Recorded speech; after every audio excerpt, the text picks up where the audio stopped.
Wow. Hunter, you're so prepared. All right, ladies and gentlemen, here we go.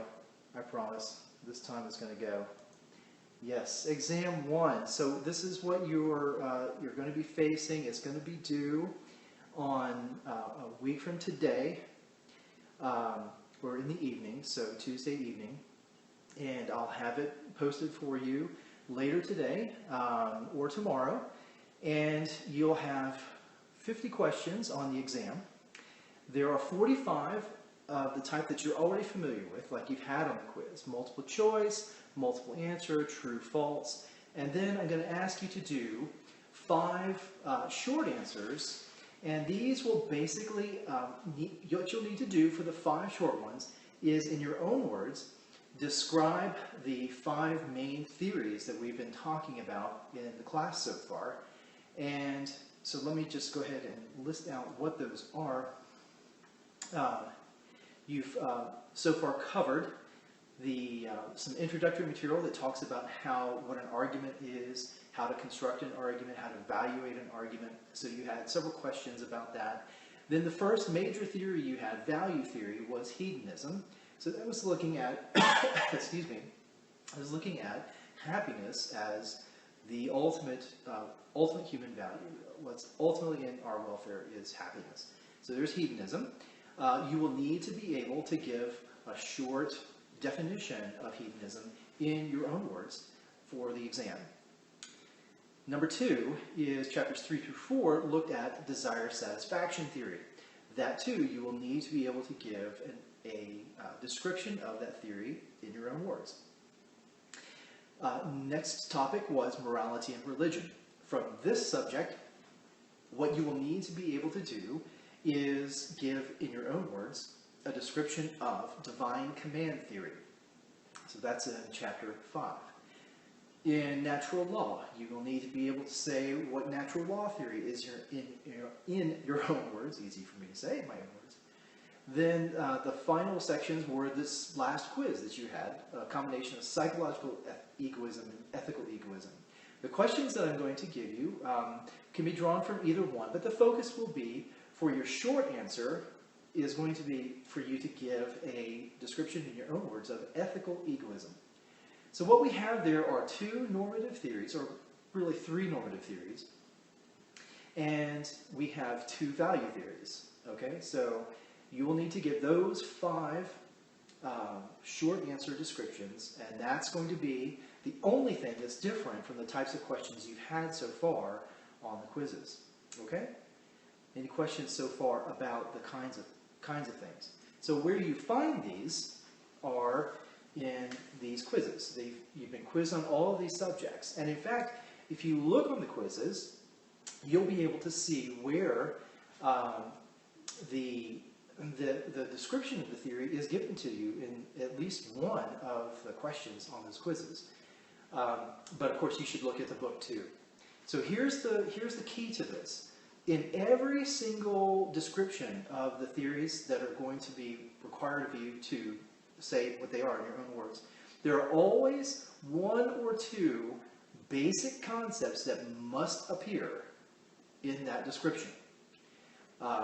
So just taking the last one, ethical egoism, you know, the really key point from ethical egoism is that you must do, you're morally required to do at all times what is in your self-interest.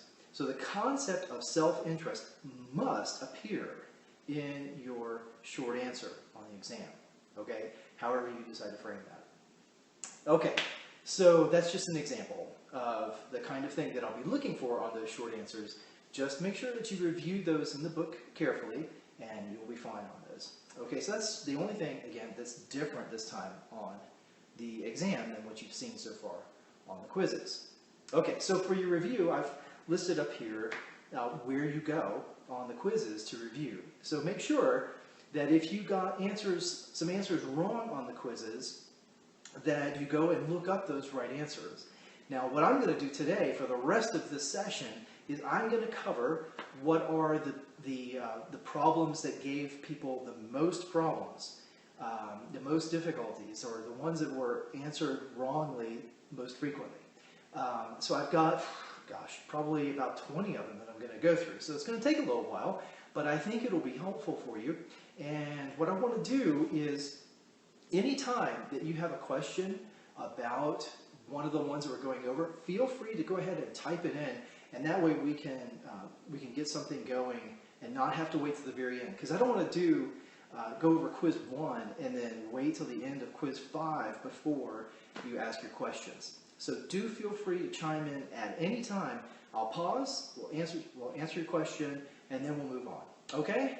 Copacetic. Now, I'm going to come again, head getting closer, and I'm just going to make one more adjustment so that it's going up. And you see the whole thing. Because some of those questions are longer, and I'm afraid that it'll get off of the screen if I don't do that. Okay, so, good. And my head is even further. Okay, tell you what I'm going to do. Let me see if I can do this without actually screwing up. Well, that gets the mic cable in the way. Is this not just a comedy show now? Okay, let's move on to the first ones. See if there's another way I can do this. All of this, of course, will be edited out in the final version. What if I do this? I'm going to move you a little closer to the screen, and then I'm going to go like this, and then I'm bringing this up here with me. Hi. Everything's fine, I promise. Okay, here we go. Much better. Yes. Wow, there we are. Okay, so now I'm going to try not get my body in the way of this thing. Here we go. So, quiz 1, autopsy.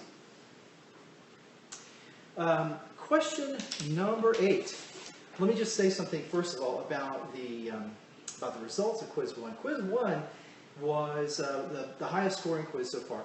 And I think part of this was just the enthusiasm for the class, the beginning of the class. Part of it, too, is that the material focused on the introductory part, because I really wanted you to get solid about arguments and how to do arguments. And so I gave you a lot of questions from that section.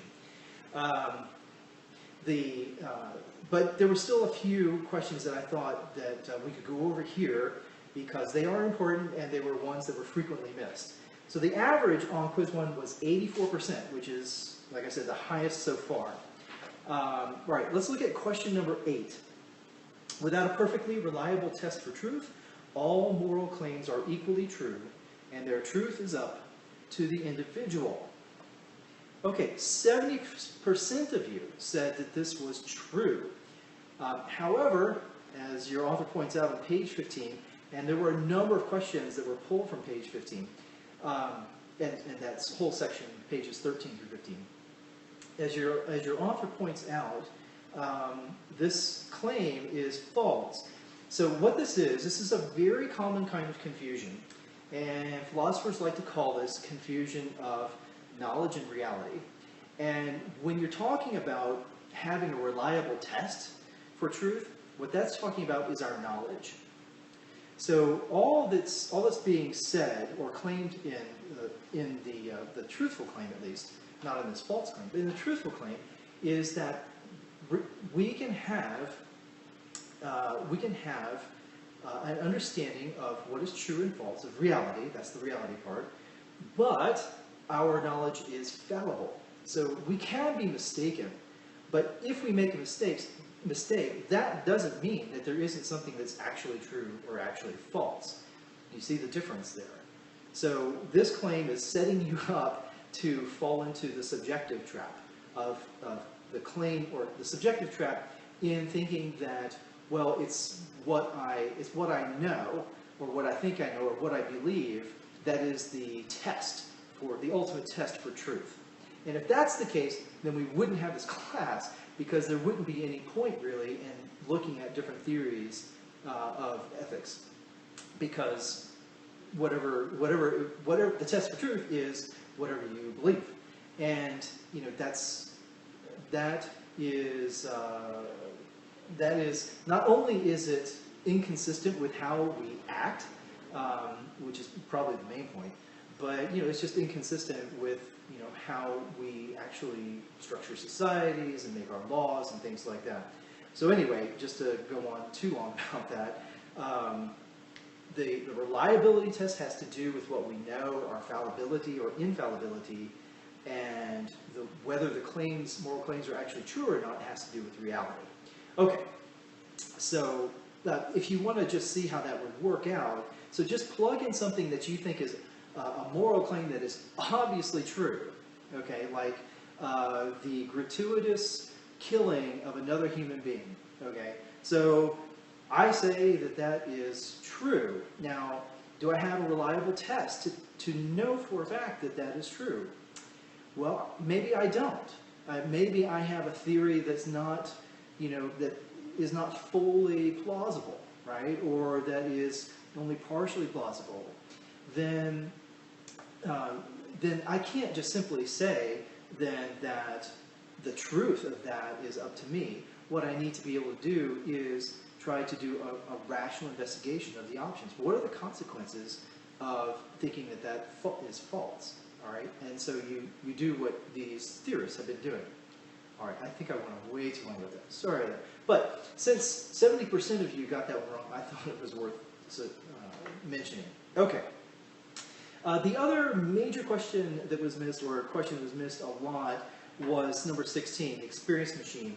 So in hedonism, one of the challenges is, well, what if what gives us pleasure is based on false beliefs? Okay, and the experience machine is a thought experiment that was designed in order to test whether or not that is a difficulty for hedonism. And so only 33% of you said that it was true, and it is true. So see pages 36 through, get it up here, 36 to 37 for the discussion of well, I cannot put two words together today, for the experience machine, and how that is a difficulty then for your hedonism. Okay, so those are the only two questions really that I felt really needed to be gone over for your exam. So you will be seeing those. So just a heads up. In fact, all the questions that I'm going over today, you will see them on the exam. So do make sure that you're tuned in here. Okay, quiz 2. Now we go into desire satisfaction theory. Now I said at the beginning that with a lot of these theories, with a lot of the quizzes, there was often a single symptom when you got multiple questions wrong. And with desire satisfaction theory, it's really, really simple to identify that. In fact, I started it with 2 questions here at the beginning that indicate what the problem is. And it has to do with the fact that desire satisfaction theory is opposed and is inconsistent with an objective theory of value. If there are objective values, then desire satisfaction theory is false. Okay, so that's the main thing that you got to get right, is that you can't have both objective values on the one hand and desire satisfaction theory on the other. Okay, so your author does a really good job in introducing this in chapter 3, so do look over that just to make sure that you get a hold of that. Okay, so let's look at this question here. An objective theory of human welfare holds that what is valuable and right, it has no exceptions for any reason. None of you took that one. What is valuable and right depends on one's opinion about what is important. A lot of you chose that one. And so if this were about desire satisfaction theory, yeah, you could probably say that, although it would be worded differently, because this has more to do with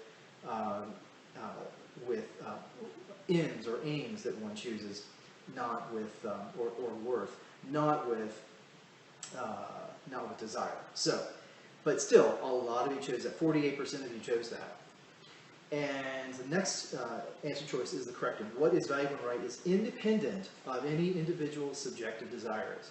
So that's what objective theory of welfare says, and that's the key point, is that, and the key word there, the key concept is independent. Value, worth, all those value terms, their source for being true or false, so the source of value is independent of any single individual's mind or opinion or view. Okay, so that's the key idea. Is if you get that straight, then you can get through desire satisfaction theory safely. Just remember, it's not an objective theory of value. In fact, it is opposed to objective theories of value. Okay, whoops, I went the wrong way. There we go. Okay, next is question 7. Again, straightforward.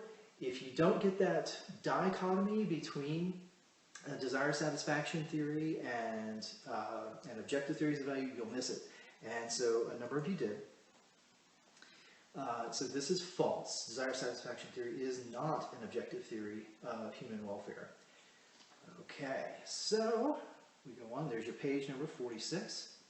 All right, now here's one of those argument questions.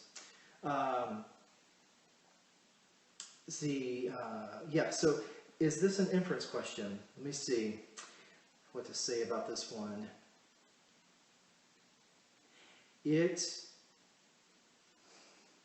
Well, it's both. This is one of those, like I did on the last autopsy, where the individual claims are there in your text. Your author talks about this, each of those claims, but they're not sort of compact in this minimal form that I presented here in the argument structure. So you have to, you do have to do the inference to pull it together into the minimal form that I've given you here, but it is still explicitly in the text. All right, so the question is this argument consistent with desire satisfaction theory? And yes, it is. The key section here, which I've noted here on the page number, page 54, has to do with the objection from disappointment. And so if you're going to go for desire satisfaction theory, you have a number of objections that can be raised against it, and that is, well, gosh, you know, what if I fulfill my desires, which that is what desire satisfaction theory says you should do. What if I fulfill a particular desire, and this, like, my deepest desire is what I most want, but I'm still unsatisfied, or I'm just disappointed in the results of that? Well, too bad, it says desire satisfaction theory, more or less. It's not, because how you feel afterwards is just a consequence, you know, too bad for you if you're disappointed. That has no effect on whether or not desire satisfaction theory is true, according to desire satisfaction theory, because it doesn't place value on the consequences of your action and the feelings that you might have afterwards. It only places value on your successful achievement of, or successful fulfillment of that desire. So you pursue the desire, you get it, bingo. You have done what is morally praiseworthy, what is morally good.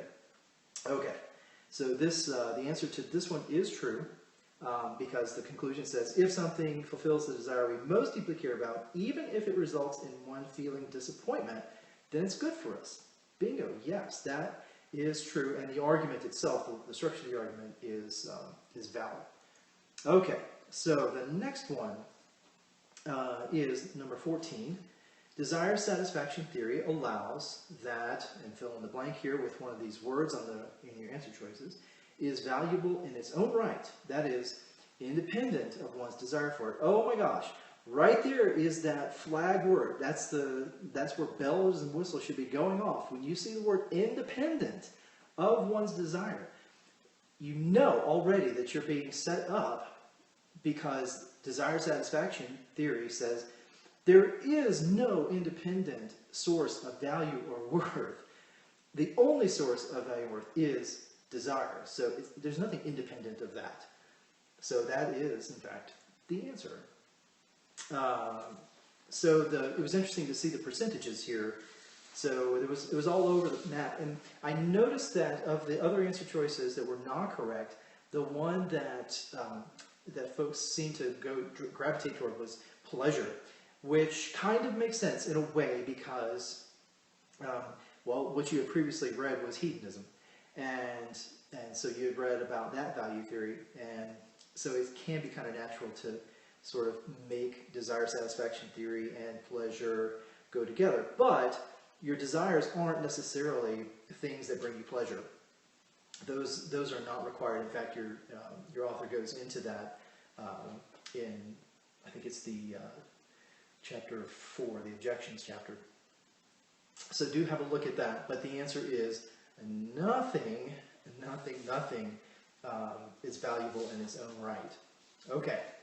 So that was the key phrase in there. You know, something that's intrinsically valuable is something that's valuable in its own right, and there ain't nothing that's intrinsically valuable except your own desires, but certainly intrinsically valuable in the sense of being independent, of being able to look outside of your own desires for it.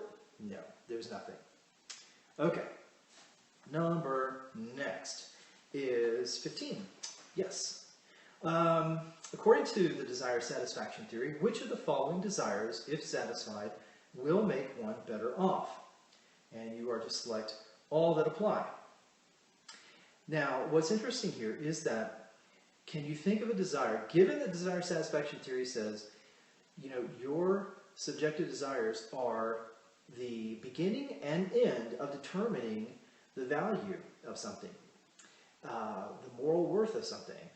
Can you think of anything that is excluded if it's actually what you desire? The answer is no, there isn't anything. So they're all correct. Interestingly, you all had paid attention to that sort of strong objection. There's an intuition we would have that says, whoa, you know, what if I really desire to hurt myself or commit suicide? That seems to go against other senses of value that we might have. And so a lot of you said a lot of you paid attention to where the author addressed those specific concerns. And so a lot of you answered those. You got that. But many of you said that the first one, the others make the most important choice for you. Okay, so just, you know, think of an example like, okay, I'm going to say, you know, I'm going to let my brother, who's 10 years older than me, I'm going to let him make the important choices for me. I desire to hand over that part of my life to my brother to decide. What does desire satisfaction theory say? Good for you. If that's what you most desire to do about your choices, the important choices in your life, is hand them over to someone else, go for it, because it is fulfilling that desire that is going to bring that is morally good. Okay, so it's because I can satisfy that desire. Now, why did so few of you answer this one? I think that it's because a lot of us have a strong intuition that autonomy, and that's what that answer choice concerns, is autonomy. A lot of us have a strong intuition that autonomy is intrinsically valuable, that is not something that it is good to relinquish. And so, yeah, you would tend to want to say, oh no, that can't be right. Desire satisfaction theory, however, cuts across that particular intuition and says, oh yeah, that's fine. If it's what you desire to do, it's good, it's fine. It'll make you better off if you satisfy it. Okay, so there's an example of how a lot of times students who are working through the difficulties of figuring out, you know, how to sort out what is rational on the basis of reasons that a group of people can evaluate and come to some kind of consensus about, you know, that assumes that there are some objective values that we can arrive at. Otherwise, it's just by force of personality, right?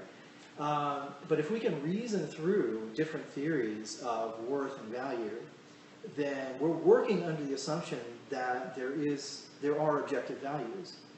And a lot of times we're reluctant to, for whatever reason, to affirm that, because of a sense of individuality or privacy or things like that, where we think, you know, oh gosh, you know, I can't be judged by my moral values shouldn't be judged by others. I'm not going to judge others.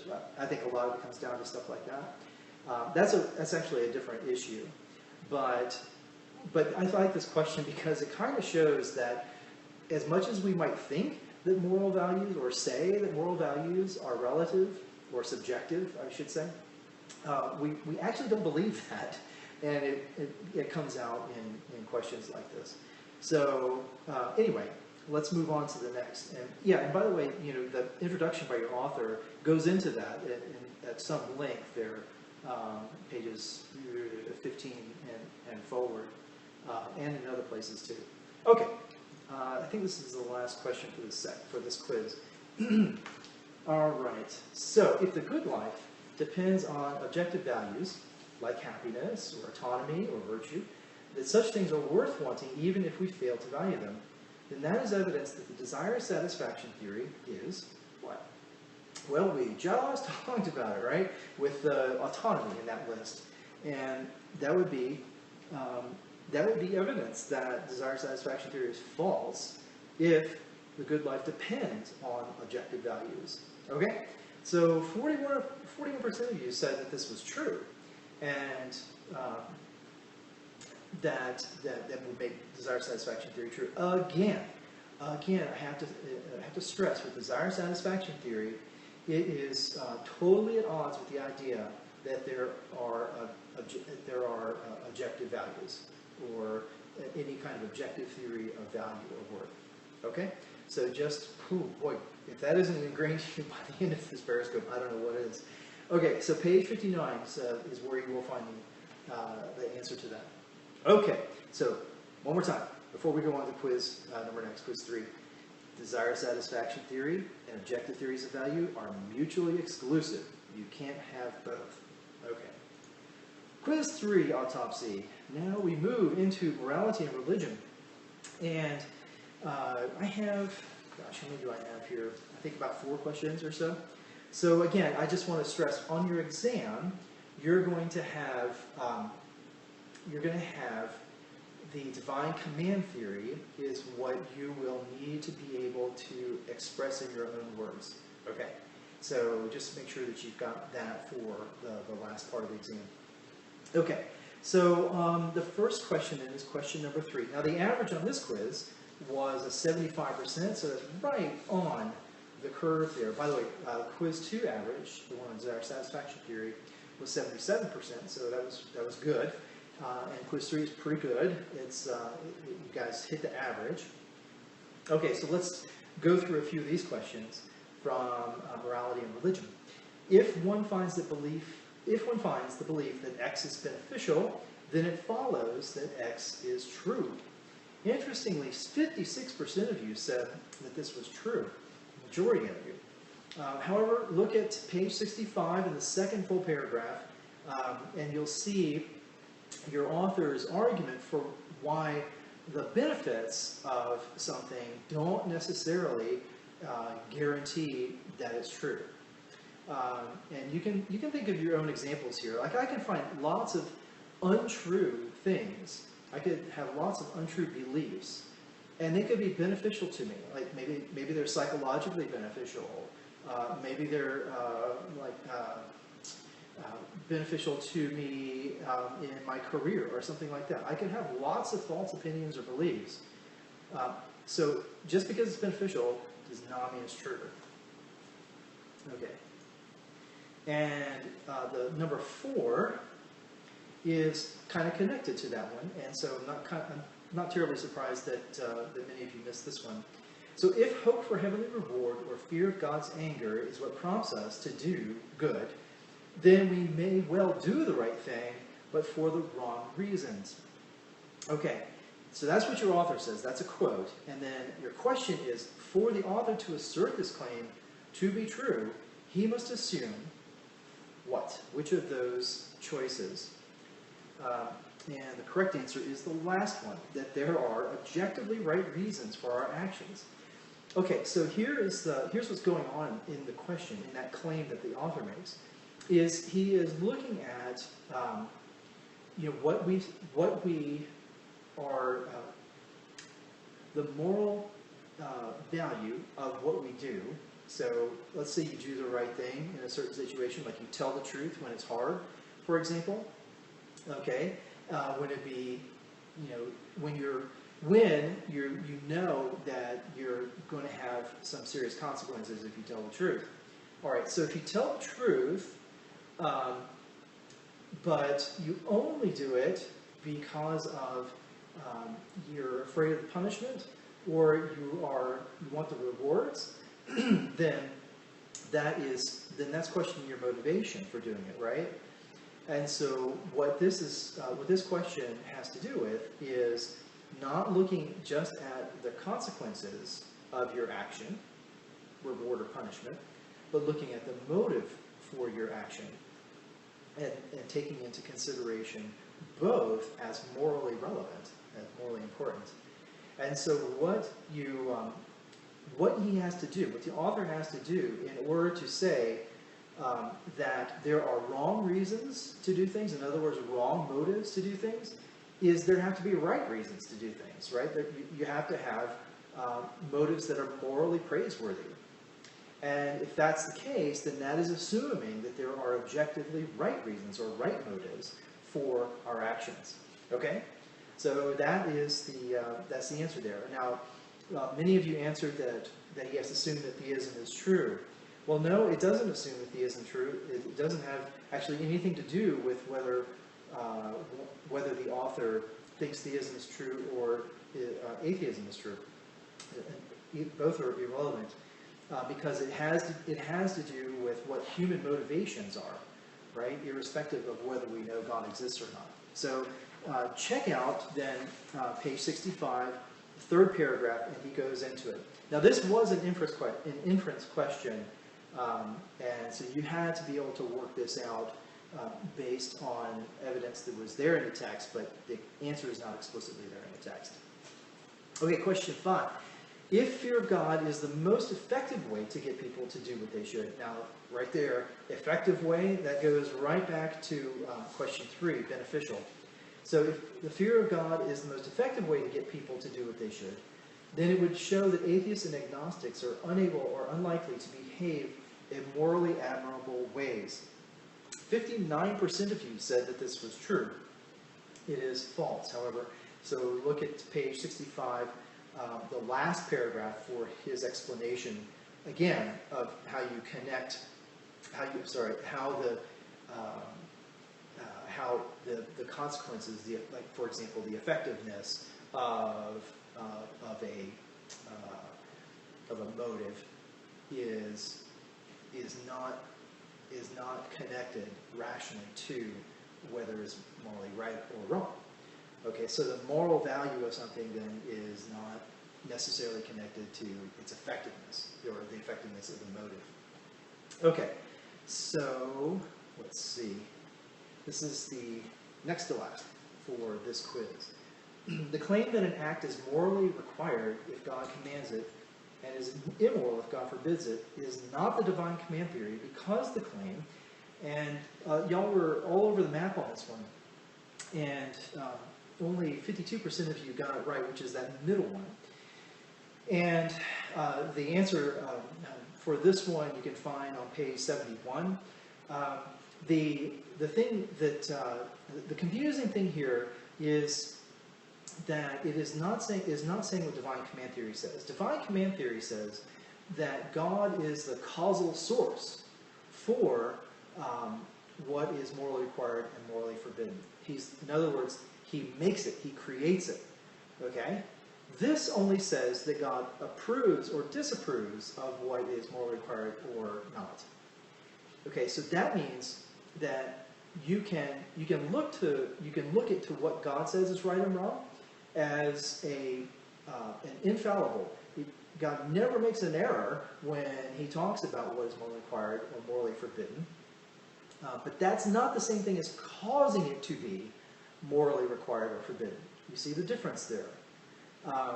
So that your author gives a nice analogy, not a perfect one, but a helpful one. And that is, okay, so imagine that there's a perfect thermometer. Okay. When you go and you check the thermometer, and the value that it reports, let's say it's 80 degrees, the value that it reports is completely reliable, is never wrong. Remember, it's perfectly accurate. And so the question then is, does the thermometer actually cause the temperature, or does it only report the temperature? It only reports the temperature. It doesn't cause the temperature. Divine command theory says that God causes the moral goodness or wrongness of a particular rule, whereas this claim in the question here is only saying that God is an infallible recorder of what is morally required or not. Okay, so check that one out, page 71. That's a helpful one, too, to get straight in your mind, to understand that divine command theory is a theory about the causation. What is the source? What causes particular actions to be moral or immoral? And that's what divine command theory is all about, is giving an account of where our rules, or where certain rules obtain their moral value. And divine command theory says, well, they're caused by God. Okay. Number 15, here we go. If one is a religious believer, necessarily one holds that religion is the true source of morality. 70% of you said that this was true. However, it is false. This is an inference question. This one is not explicitly in your text. It is, however, discussed obliquely, that is indirectly, on pages 68 and on page 74. Where your author references that there are theists who reject divine command theory, and so divine command theory is what is assumed here, that religion is the true source of morality. So yeah, you can be a theist and reject that. You can be, a Platonist and a theist. You can believe, for example, that morality is derived independently of God's commands. Yeah, I mean, that's basically what Socrates' argument is for piety. Okay, so no, it isn't necessary that one holds that religion is the true source of morality if one's a religious believer. That it is possible, it is logically coherent to be a religious believer and deny that religion is the true or ultimate source of morality. And your author talks about that there are certainly philosophers who take that position, religious believers who are philosophers. Okay, and I do have one more. I have a Euthyphro question. Okay, so I chose one. I didn't want to do a bunch of them, but this one was important because it's the very heart of that dialogue, and that is what's called the Euthyphro Dilemma, or the Euthyphro question, and you are given one horn of that dilemma. Euthyphro asserts that the pious, morally right action is pious because the gods love it. Divine command theory. By the end of the dialogue, he contradicts himself, agreeing with Socrates that, and the correct answer then is the other horn of the dilemma, which is that gods love the pious, or morally right action, because it is pious. So there's that example of the moral rightness of an action derives independently of any human being or God, for that matter, of any being. Let's put it that way. So yeah, that is what Euthyphro in the end agrees with Socrates. So he flip-flops on the dilemma and takes the other horn, and Socrates has him completely bamboozled. So Socrates, just as a point here, so Socrates' argument, because a number of you said that nothing is objectively pious or morally right, 26% of you took that one. So Socrates' argument, however, is premised on the idea that piety, that if piety is a virtue, okay, if you take that as a virtue, then there's an objective form or standard of piety by which any given act or attitude or choice can be deemed pious. Okay, so that is what the Socratic position would be, the Platonic position, I should say, which is that there is some some single ideal form of piety, which if we can get the correct definition for it, which that's what Socrates was inquiring from with Euthyphro about, to try to pin down, well, what is that single form of definition, or single form of piety, by which I can evaluate all the various examples that you say are morally right or not. Okay, so if we have that, then we have, some objective standard, and that is what Socrates' argument is premised on. Okay, so that is your quiz number 3. Yeah, morality and religion.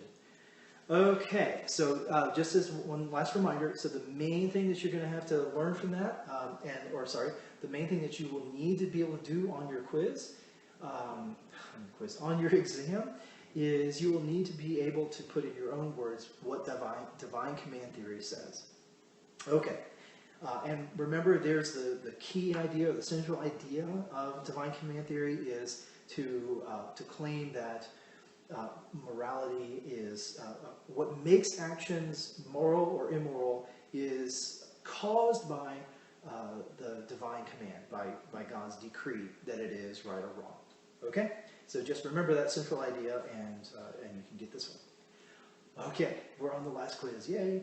Quiz 5, the last one you took, just got over with it.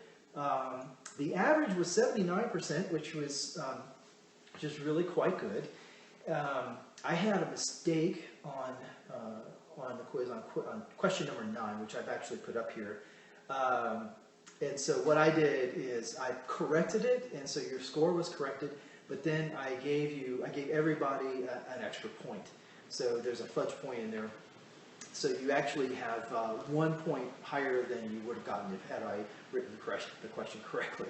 So glad to do that. What about quiz 4? Quiz 4, yes, you can check out quiz 4 in the previous Periscope. I did an autopsy of that one last week. So yeah, you can go check out YouTube for that. Yeah, and I go through the questions that were difficult on natural law theory. There were a number too, so it's definitely worth checking out. Okay, so let's do quiz 5 here. I've only got 4 questions and we'll be done. So question number 2 is psychological egoism states that heroism is sometimes, but rarely, done from altruistic motives. Okay, the answer is false. It's interesting how, I think it was about a third of you said true. And what's interesting is that, there's these hedging words, these qualifications like sometimes but rarely, and that sounds plausible. I mean, if you haven't actually internalized the central principle of egoism, then it's easy to say true to this one. But here is the central idea of psychological egoism and then ethical egoism. It is this, that altruism does not exist. There is never, ever, Taylor Swift, never, ever, ever an altruistic action. It is always motivated by self-interest. Okay, so that's what psychological egoism says. Our motivations are always in our self-interest, or always driven by our self-interest, or grounded, or however you want to put it. They are never, ever motivated by other regarding behavior. They're never other regarding behaviors. They're never motivated for the welfare of another. Okay, that doesn't mean that our behaviors aren't sometimes for the welfare of others. But when we act in the welfare of others, that we only do it because we only do that because we are actually motivated by our own self-interest, because of how things feel or whatever. But there is never, ever, ever, ever, ever altruism according to psychological egoism. Or if we want to ascribe, if we want to say that a particular action was altruistic, we have to do this. We have to do the scare quote thing. Because what we have to say is, well, yeah, it looks altruistic, but it really isn't, in fact. What we can do is, with psychological tools, is we can, we can trace back the motivation for that action to something that is ultimately in our self-interest. Okay, so that is the key idea in egoism, in ethical egoism, psychological egoism. All right, cool beans. So here's the question that I messed up on your quiz. I got the answer choice backwards. So suppose you offer someone help, and in so doing, you are doing what you most want to do. Now, normally, we would call that altruism. Now I'm attaching desire to it, right? This is not only what appears to be altruistic behavior, but it's what I want to do. Okay. Moreover, you enjoy the experience and feel better off as a result of your action. Well, there's hedonism, right? So there I am experiencing enjoyment as a result of doing this apparently altruistic behavior.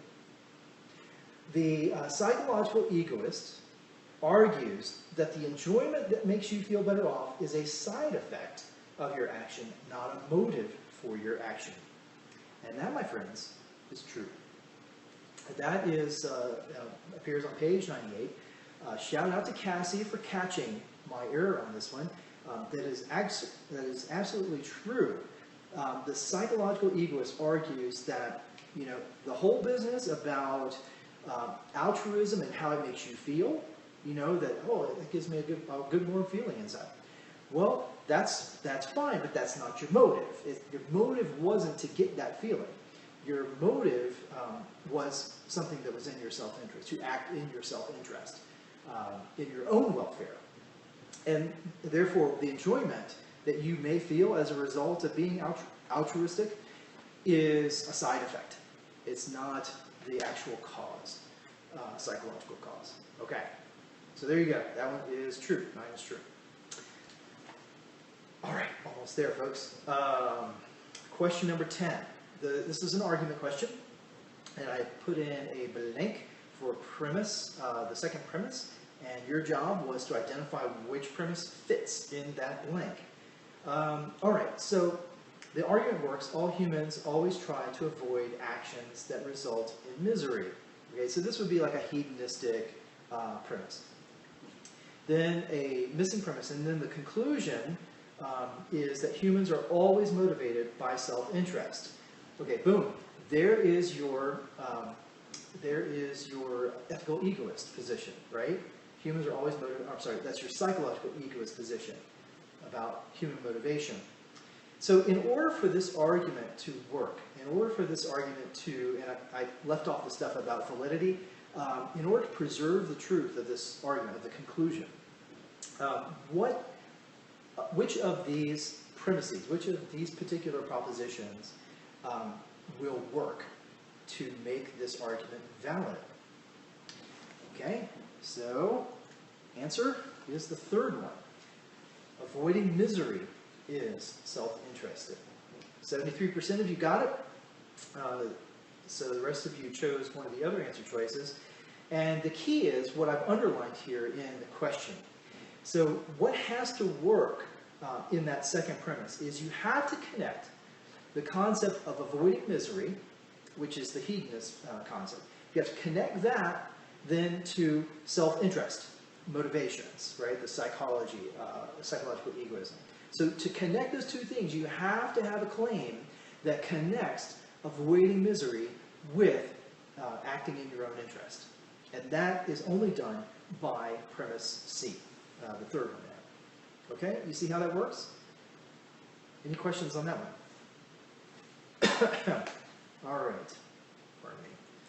And last but not least, friends, which of the following actions are immoral according to ethical egoism? This was an interesting one, and this was a select all that apply question. And so you could select one or all of them, or two or three or all. In point of fact, however, only the last one is what is immoral according to ethical egoism.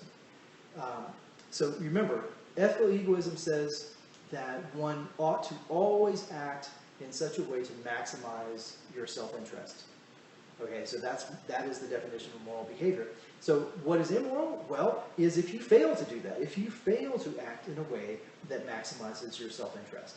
So although 81% of you answered or chose that selection, a number of you chose the other three as well, which is interesting because the whole point of ethical egoism is to say that any of those other actions are possibly moral.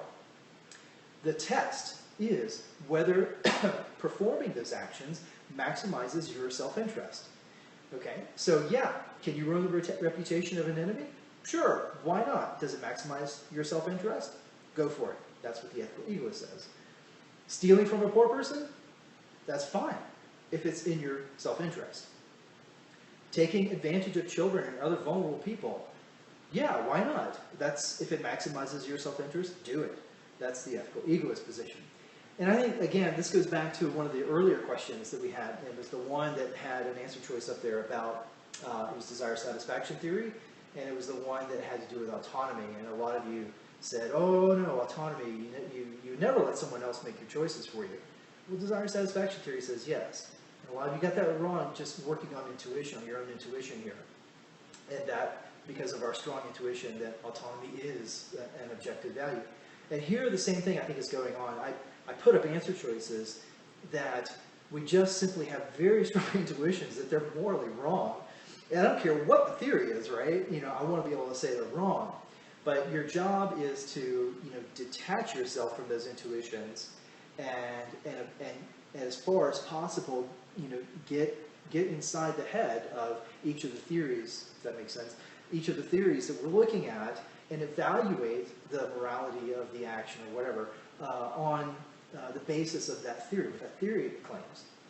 And so I think a lot of you, roughly a third of you, were answering this on the basis of some strong intuitions you had, rather than on the actual consequences of the theory of ethical egoism. Okay, so that is the last question I have, folks. Do any of you have any questions? I only see a couple of you here, so you have the floor all to yourself. Any questions, comments? Fears, concerns, worries, hopes, dreams, anything at all that you want to ask about.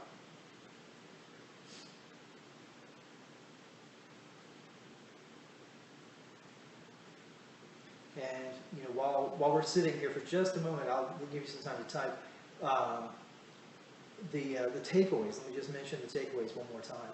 So the takeaways would be 50 questions, 45 just like the quiz questions, and on those 45 questions, you're definitely going to have the ones that we've gone over here, the ones that gave people problems. We're going to see those again. So do make sure you review those, but review all of your quiz questions. They're all the quiz questions, the 45. All the exam questions that are of that type, they're going to come from the quiz. There really won't be anything new. I kind of like all those quiz questions. I put a lot of thought into them. So then the other 5 questions on your exam are the short answer, where you will need to give a brief description of the 5 theories that we've covered so far. Those are hedonism, desire satisfaction theory, divine command theory, natural law theory, and ethical egoism.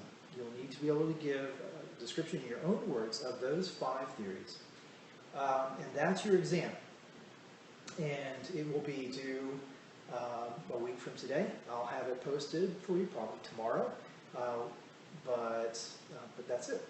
That's the exam. Any questions? All right. Well, thanks for tuning in.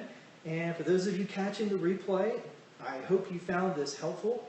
I hope all of you found this helpful. And look forward to a great performance on this first exam. No surprises. I've told you exactly what's going to be on it. And so now do a review of your notes, review of your annotations that you made in the book, review your quiz questions that you've done, and you have access to that. So go over those quiz questions and figure out what went wrong with other questions that you got wrong. and make sure that you get those core ideas in the theories that we've covered so far, and be able to explain them in your own words. All right. Very good. Well, you all take care. Have a great week, and I will see you next week.